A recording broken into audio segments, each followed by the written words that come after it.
Oh, I do apologize. It is my honest mistake. I do apologize. মাননীয় মন্ত্রী, একটা সম্পূরক প্রশ্ন নেওয়া উচিত ছিল, সেটা আমার মিস্টেক হয়েছে। আমি একটা সম্পূরক প্রশ্ন নিতে চাই, তারপরে ডক্টর সালাউদ্দিন সাহেবের কাছে আসবো। I do apologize. ইয়েস, মাননীয় মেম্বার। জি, মাননীয় স্পিকার, আপনাকে ধন্যবাদ। ধন্যবাদ মাননীয় অর্থ পরিকল্পনা মন্ত্রীকে তার 3 পৃষ্ঠাব্যাপী উত্তরদানের জন্য।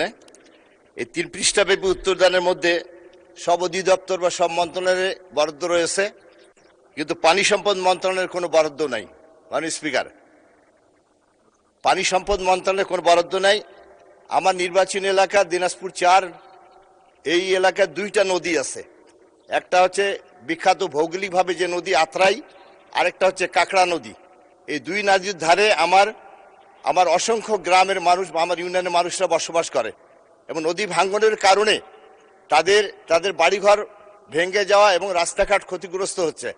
এই ক্ষেত্রে ওই সমস্ত নদীতে ভাঙ্গন রোধ করার জন্য প্রয়োজনীয় প্রকল্প গ্রহণ করার মাধ্যমে আমাদেরকে উপকৃত করবেন। এ ব্যাপারে উনি ব্যবস্থা নেবেন কিনা আপনার কাছে প্রশ্ন। মাননীয় স্পিকার, ধন্যবাদ। মাননীয় মন্ত্রী। মাননীয় স্পিকার, ধন্যবাদ। এই প্রশ্নটা অবশ্য একটু ভিন্ন প্রশ্ন, এই প্রশ্নের সাথে খুব বেশি সামঞ্জস্যপূর্ণ নয়।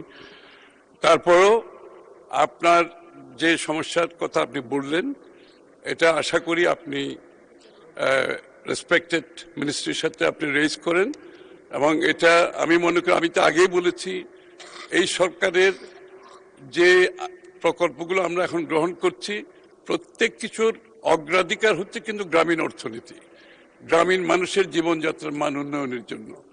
এবং সুতরাং এটা আপনার পক্ষ থেকে যদি আপনার এলাকা থেকে যদি দাবি থাকে, আপনি সেটা রেসপেক্টেড মন্ত্রণালয়ের সাথে সেটার উদ্যোগ গ্রহণ করতে পারেন। আমি নিশ্চিত এই প্রজেক্টের যদি সম্ভাবনা থাকে, এই প্রজেক্ট যদি আপনার এলাকার জন্য, আপনার মানুষের জীবনযাত্রার মানের উন্নয়নের জন্য কাজ করে থাকে, উপকারী হয়ে থাকে, অবশ্যই প্রজেক্ট নেওয়া হবে ভবিষ্যতে।